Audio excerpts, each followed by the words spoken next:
থাকবে।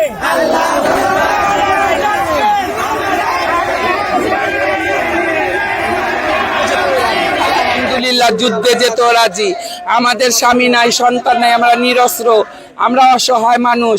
আমাদের সরকার পাঠালে যদি ফিলিস্তিনের উপকার হয়, ফিলিস্তিনের মা বোনদেরকে বাচ্চাদেরকে বাঁচাতে পারি, বাচ্চাদের বাঁচাতে গিয়ে যদি আমাদের জীবন বিপন্ন হয়ে যায়, বিশ্ব যখন নেমে গিয়েছে আমরা বসে থাকবো না, আমরাও নেমে গিয়েছি রাস্তায়। আজকে আমাদের পিছু কোনো টান নেই, আমরা জীবন দিতে শহীদ হওয়ার জন্য আমরা প্রস্তুত।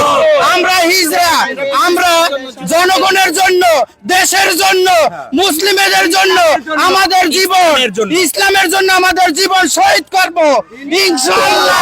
যুদ্ধে আমাদের ডাকে আমরা প্রস্তুত, আমাদের জান আমরা ওইটার জন্য দেওয়ার জন্য প্রস্তুত। ফিলিস্তিন যাব যুদ্ধ করার জন্য। ফিলিস্তিনের বাচ্চারা যখন কান্নাকাটি করে, ওদের উপর অত্যাচার হয়, আমরা বাংলাদেশ থেকে কান্না বাদ আর কিছুই ওদের করতে পারি না।